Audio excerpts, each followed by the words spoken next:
How's it going, homies? And welcome to the first and hopefully of many installments of my latest interview and random rambling corner of Tony Talks. My name, Anthony, Tony, or why not Vitali, and I'm actually extremely excited to welcome MiGHTYMAX as my first guest on this one. He's going to be here after the beginning of the player break following that Paris major. So, first of all, how are you doing? Are you actually even on any kind of a break right now? Yeah, I'm doing good. Trying to be on a break. Obviously, we're trying to rebuild our team in this Yeah. break, so it's a little busy. But yeah, for the most part, I've been trying to enjoy break with the family and stuff.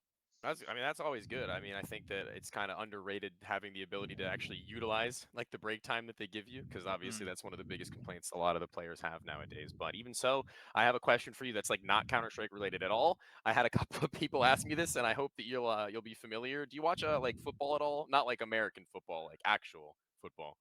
Yeah, I do. I try to keep up to date with it. Yeah.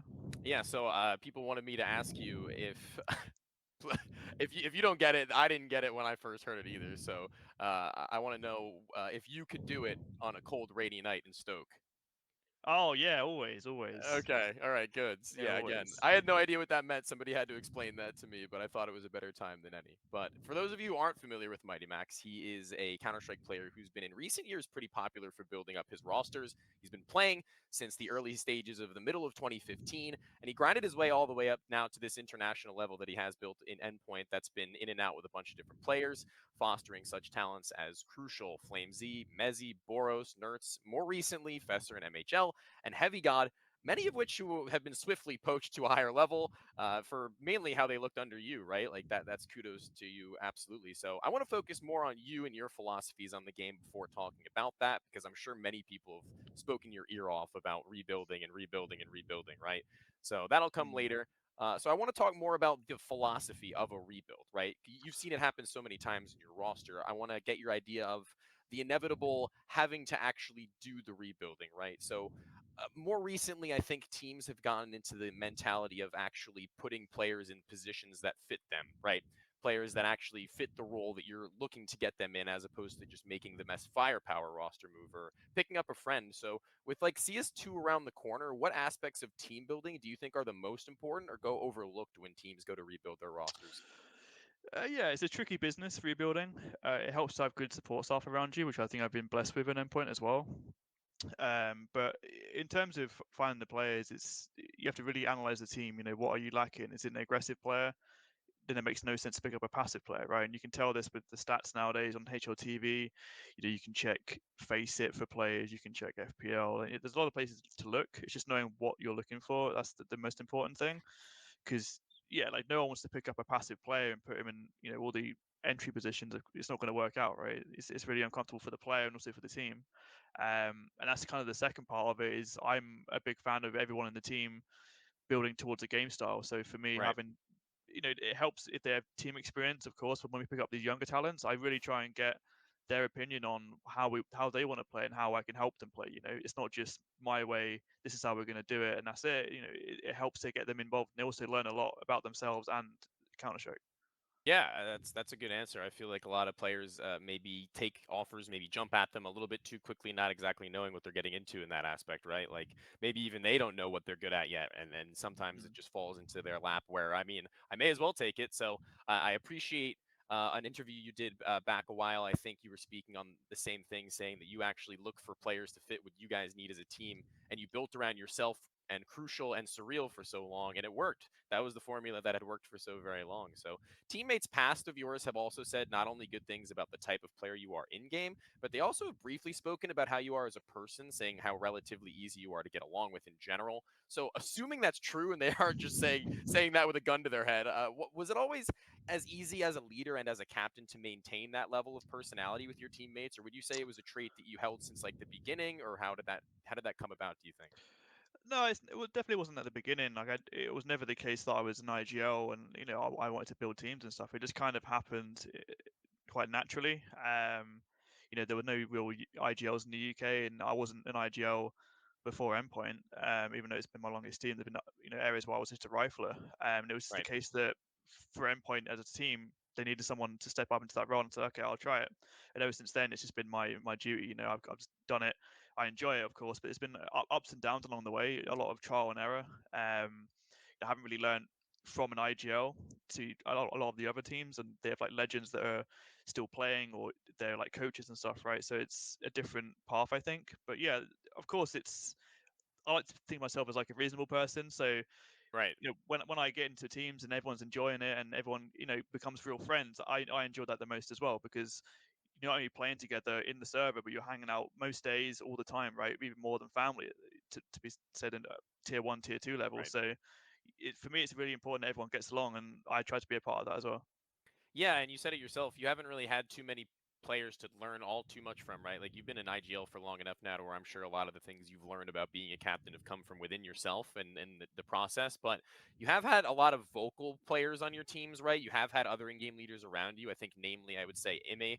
He was a player who was with you for quite some time, who went on to be a coach both in Counter-Strike and in Valorant at a pretty successful level. And also Impulse, I believe, took up the in-game leader role for the brief time that he was there, or at least at some point. So not only of just those two players, if one of those two are, who has given you the most knowledge of not even necessarily about how to be an in-game leader, but maybe of the game that you didn't really have a grasp on all too much, well, whether you were an in-game leader or not? Yeah, I mean, obviously, I played with Imi that was right at the start of Endpoint, and he was the Right. IGL on the team. So I learned, obviously, like bit by bit from each person. I learned a little bit, right? But when it got to really the sort of the higher level, like tier 2 stuff, it really was. I got the glimpse of it when I played with Rattlesnake for a brief period. Obviously, he was a big name Yeah. in the Source in the UK. So that was like a step up for me to like have that knowledge. Then kind of after that was probably the first sort of iterations of Endpoint. But yeah, I don't know. It's probably more recently, I would say Regen would gave me a lot of insight, and that was obviously this past year. Like that's Right. how recent it's been for me. Learning the nitty gritties of the tier 1 style, and for me, it was really eye opening in terms of how the game is played and how other teams see it as well. Yeah, and those people have had their influence on you, and I'm sure that kind of rubs off onto the players that you have as well. I mean, you've created your own style, like I said, but from that, you've spawned two other players from Britain who are now in-game leaders in mezii and Thomas, both of them having found pretty crazy success recently too. So I don't know how often you're able to either speak to them or how often you watch their matches or not, but do you have any insight on how they might operate as in-game leaders? Did they show any of these characteristics or qualities in leadership when you had them under you, or? To be honest, I didn't expect either of them to go into the IGL role, because they're really good riflers, and obviously I still hold that opinion now. Yeah. But I think actually Keto did a really good job with mezii.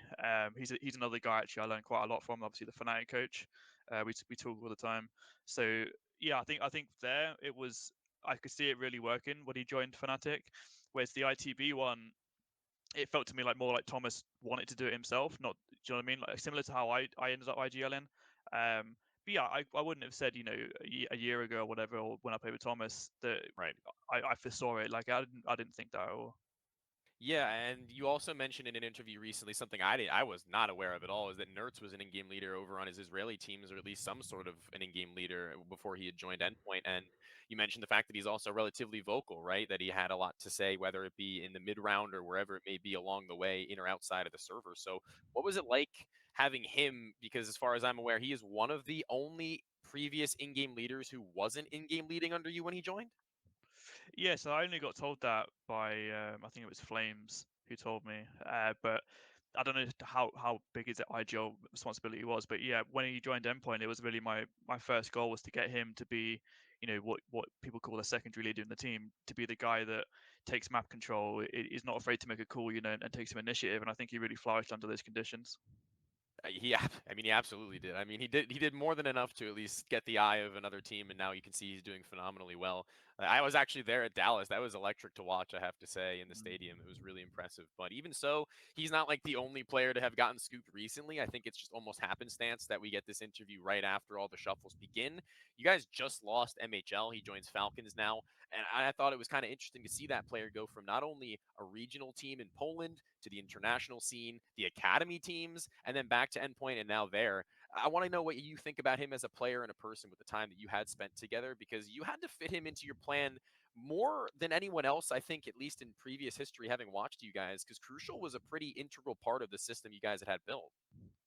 Yeah, of course, and I didn't realize that until only a few months ago. It was a big change for us. Not only in terms of the core of the team, but also in playstyle. It was very, I was so used to a certain AWPer, right? We played for such a long time, and then bringing Yeah. this new guy, it was like, oh, I have to talk about this, or we have to figure out an idea for this, and it took a long time for us to really see eye to eye. But yeah, he's a great player, professional player, and for me, it wasn't a surprise that someone came in. It's always the case with Endpoint. Yeah, it is always the case with endpoint. So let's move on to the next and hopefully last for at least a little while that we'll be talking about poaching. So a lot of big roster moves have been coming out of the woodworks lately, mostly ones that come out of left field for some younger players, the names that are being pulled up. And I think that not really a surprise is flameZ or Flames or however, I actually don't know. I always called him flameZ because I thought the uppercase meant something. But either way, he got that chance with Vitality in place of dupreeh. And I think some people are a little bit more torn between the decision than I thought they would be, to be completely honest with you. I feel like in my mind, it made a lot of sense seeing at the point of dupreeh's life where he is now, having closed out CSGO with that major win. And flameZ, as far as I'm aware, is practically a 1-for-1 with dupreeh, and at least in terms of what they have that they can make available for him to make him somewhat comfortable. So you've played with him, you've spoken with him. What are your thoughts on not only him as a player as he was growing up, but then what you had seen from him in OG and now going into Vitality as well? Yes, we picked him up. And I think he's relatively unknown when we picked him up. I don't think many Israeli players were on people's radars at the time, and we took a risk, and it was like finding a diamond in a bunch of stones. Right? It was insane. Like the first practice we played of him, I think we played against Navi in practice, and it was just insane. I was like, okay, this kid's obviously got something here. But yeah, he's a really lovely kid. Like he's very energetic. He's always bringing the mood up. He's always making fun of something. Like it could be Yeah. anything, right? And it was also insanely skilled. So for me, it was like the perfect teammate. And when he joined OG, obviously we were really happy for him because it was probably one of the first times that we'd like a player had that much interest, right? So it was interesting, dealing with the situation when we were like he was gone. We'd try and replace him, and Yeah. we knew that it would be very hard because it was like one in a kind player, right? And then when he gets Yeah. the chance with OG, he's able to shine as well. And even though they didn't do that too well recently, people said, but like he always like stood out above the rest. And then yeah, with Vitality, I think for him it's obviously a great chance, right? And he's linking up with Spinks now, so that's obviously great for the Israeli scene as well. Yeah. And then for me, it's partly to do like Vitality looking for the future, maybe because obviously he's very young compared to dupreeh, but yeah, I mean, I think it makes sense for like it didn't surprise me really that he got the chance, but it was like more of the shock of dupreeh having to go, right? Yeah. Yeah, that's rough. I mean, I was thinking about it. He had a kid, right? I mean, he probably wants at least a little bit of time off. I would personally, if I were thinking about my future, I just took all this time to grind. He wasn't playing the game all that much. Like not so much before the major. That was where like their build up period had went. But you could notice that there were like little blips of time where he wasn't having as much active time in the last 2 weeks. Even most recently, you could see that he dropped off after the major had ended, which most people had. But even so, I respect the decision to jump on board early because that's a decision that you can't really afford to make down the line because how long will flameZ be available, Mm. right? He was just put on the market and he was free. That's the biggest thing. He was free. He was absolutely free for the pickup. And out of Mm. all the teams, I feel like that could have picked him up. There were rumors of like Liquid. I'm not sure who else was out there for him, but that probably seemed like the best spot for in my mind for him. So I'm glad to see that as well. But you Yeah. have actually spoken about the fact that you aren't exactly the one moving the pieces in your roster as much anymore because now you have RossR as your general manager, right? Not anymore, not anymore. Oh He's in no. Fnatic right now. Oh, I didn't know that actually. That's Yeah, interesting. but he Okay. did help me a lot when he was with us. He helped me a lot in terms of keeping track of players, seeing who's on the up. Is there like a niche team that it could be an upgrade for? Like, he was very good at like, and even the stats. He was so good at finding the stats of players and even the detail stats. Are they an aggressive player? Do they take opening duels? This sort of thing, and that really helped, especially when we came to like finding replacements for players that we knew were going to go right. So So you said he's with Fnatic now. Is he almost in the same role that he was with you guys in like the player pickup? Like I don't know again how much you guys speak, but I can only assume. yeah, I don't know exactly what the job is, but I'm sure that is going to be part of it. Yeah. Yeah, because he was phenomenal at it when he had that time. Clearly, he's had some really good eyes for these players. And I want to talk about the idea of maybe you having gotten offers maybe in the last 6, 7 years in endpoint, right? Because surely some team, whether it be, hey, do you want to coach us, manage us, in-game lead us? Hey, this guy's pretty good. Were there anything that came your way at any point where you were maybe a little interested, maybe it just didn't work out? Um, Not really. Honestly, they're not at No. all. To be honest, now that I think of it, back in before I became an IGL, there was sort of in the UK scene, there was obviously team interest when I was coming through the scene, But yeah, not since we became what Endpoint is in the Sure. past couple of years. Yeah. Yeah, I mean, I thought for sure that there might have been something, but I mean, even at the time of Valorant's release, right? That was where you guys already had pretty much a well stable enough team in Endpoint. You had just picked up a couple of players. You had gotten a coach, I think, right after or before Mm. lockdown had happened. I think that was Whitey. So, were there any Valorant offers even then that came your way that you were just shunning, or was it just kind of like, no, I'm in Counter Strike for the long haul right now? Yeah, I mean, there were definitely Valorant offers, or like one offer really, but it Okay. was kind of a thought. But it was for me, I just re-signed with Endpoint, so it didn't make sense to make the swap. And I really enjoy CS, and it wasn't Yeah. for me. It wasn't worth it to make the swap. Yeah, and you stared down the barrel of I mean technically Source, right? You were with Source for a little bit, I'm pretty sure. Or at least you knew players from there as well. You CS:GO, you almost had Valorant, or at least there was a chance, a potential. And now we've got CS2. That's right around the corner. So I want to pick your brain on that because I'm assuming you've played it or gotten the chance to. What are your initial impressions on what you've seen and played so far in terms of how it feels, on like the future of it? Like where do you stand? It's definitely an upgrade. They've done a lot of work on it. It's always going to be CS. There's just some like I don't know whether it's minor changes or quite fundamental ones with some of the mechanics, right, with the Mhm. smokes and stuff, which obviously play a big part. But I'm sure they're going to fine tune it. And for me, I don't play it that often because I'm still kind of waiting for like the open beta and then like playing all the maps because that's where Yeah. I don't like being limited to a map. So I haven't played it all too much. But in terms of the way it feels and it looks amazing, right? So yeah, I can't wait for when it comes out. Do you have any like maps that you're hoping that come back? Maybe anyone that you've been praying for? Maybe maps that you want to leave? Um, I mean, I'm always a fan of like some sort of rotational map pool, but I don't know how it would work logistically throughout a year. Right. But like I think like Cobblestone was a decent map. I think Cache was a good map. Tuscan was a good map in Source when I played it. There's even Train. Train was a good map, and it's not in the map pool right now. But I don't even know what the map was going to be when TS2 comes out, so that'll be interesting as well. So I don't wanna like polarize you too much on past teammates and things like that, but I do want to ask who at least your favorite player to work with was, because you have had so much to grow in these players, and I don't Mm. think people look at that too much. So who is either like your passion project or the one that you were the most proud of that you had gotten them to the point that they got to, with you actually feeling like you had a lot to accredit to that?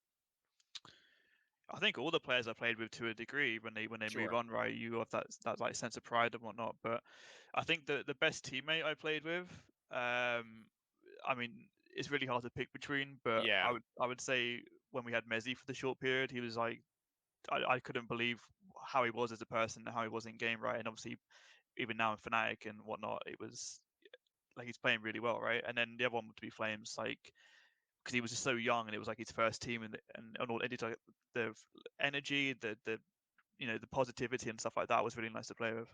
And you guys had picked up flameZ and then NertZ and now Heavy God as well. He's currently at least residing with you yourself and Surreal on the roster. So is it like almost like a, I don't know how you would say, maybe like a ladder of which you're going down the players that you're like, hey, who's good? Like who's this? Like, because certainly somebody must have given you a recommendation for either NertZ and or Heavy God at that point, because it's no coincidence you found three.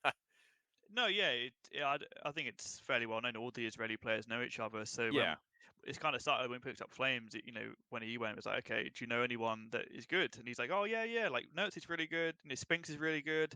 Um, I think that's how kind of other than like if they're in FPL, FPLC, I think that's how Mhm. people find out about these players. That's yeah, it's no secret of ours. Like obviously the Israeli players are going to recommend people that they know, right? And we try them out, and I'm like, okay, they're actually good, let's keep them.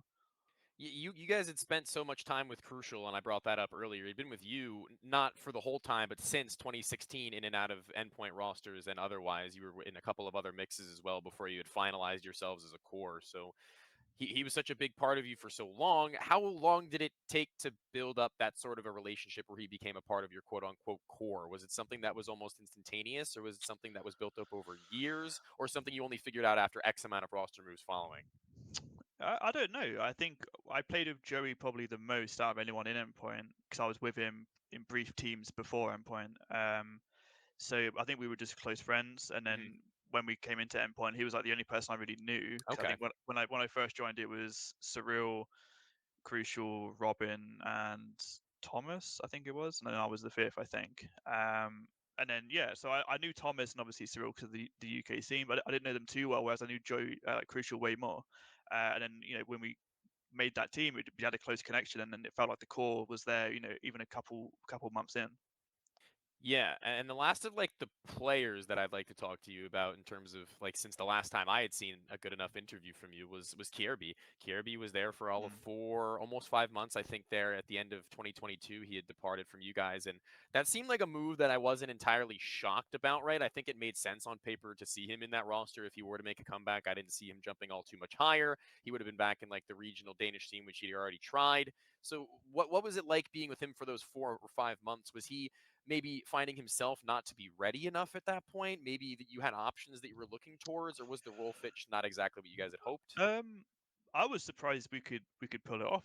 Like I was really keen for it when I knew it was an option, but I thought, how realistic of an option is it? And it turned out, it was quite realistic because it happened. So I was thrilled to play with Marcus. Like it was something new. It was a very experienced player who still had a hunger to prove himself. And I learned a lot about the Counter Strike, and like how teams are ran, obviously, because he's been in such elite teams. Sure.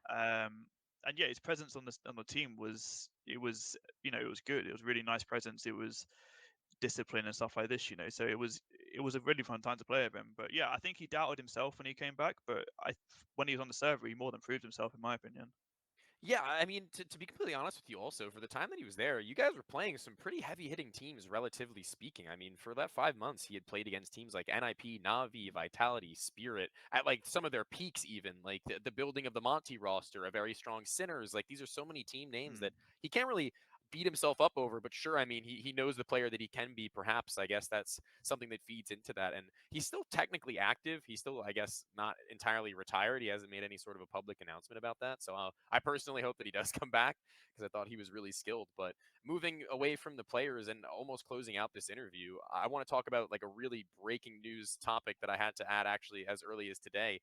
In light of the recent departures and alterations of the CSPPA, the Counter Strike Professional Players Association, that NHL TV article said you'd be sticking with. They said that you'd be hanging around after JT, Stico, Golden, and soon Apex would leave. So, for those who aren't familiar with what the CSPPA is, was, or will be, can you kind of talk to me about the initial goals that were set for that group when you were there, at least, how that developed or seemingly kind of regressed over time and the way forwards?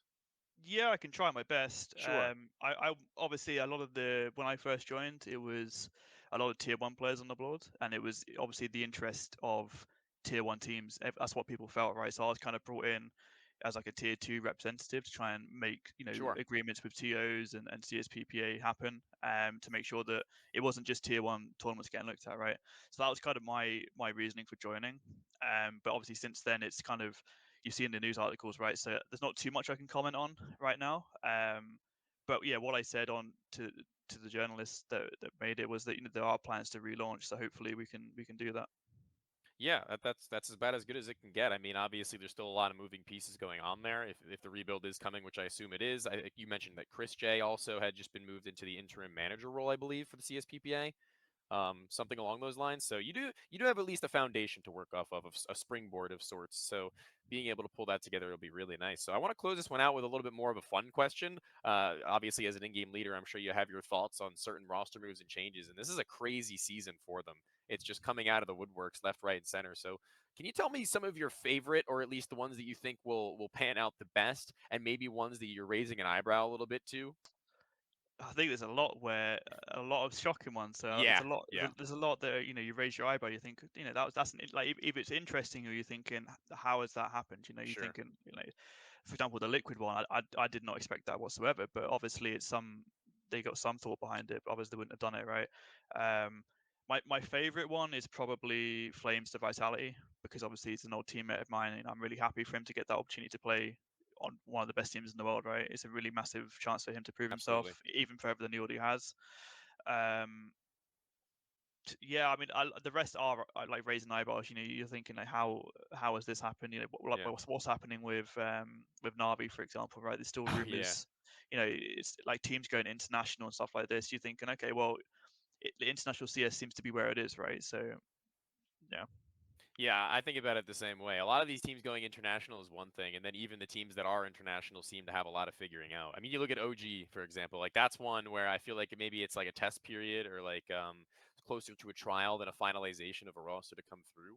But even so, I think it's really interesting to see how these all unfold. And you guys have your own rebuilding period to go through. We're going to see another iteration of Endpoint in the near future where you guys are probably going to have two of the next Vitality players, not as Vincier circa in 1 or 2 years. But honestly, I hope that isn't the case. Very excited to see you guys actually have your time in the limelight to break out maybe onto a major stage or even like something close to that. But the problem always is it's the time. It's always the time, right? So the closer question, the final of them all is out of all of the rosters that you can remember in recent history, if you were given the amount of time, which of them do you think had the greatest chances of finding as high as level of success as any of these others? I think possibly the one where we had flameZ in, because there was a very high chance we could have had mezii as well had the roster been the same Right, as because it you had was. Thomas as the interim pickup, and you Yeah, replaced yeah. someone else, I believe, Robin for mezii. Yeah. Because so if there was more time with that roster, and if it was that roster, it could have done great things. But it's hard to tell. 'Cause, like, I Sure. think with all the rosters, we get to quite a high level. So I think with any roster we would have done amazing things. But the one I feel probably if it was just the roster itself, would probably be the one with mezii, I would say. But it's very close with the Flames one, I would say.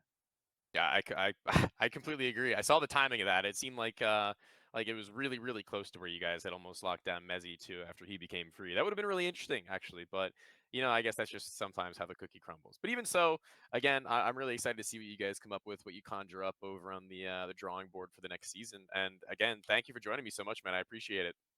Yeah, you're welcome. It's nice to be here.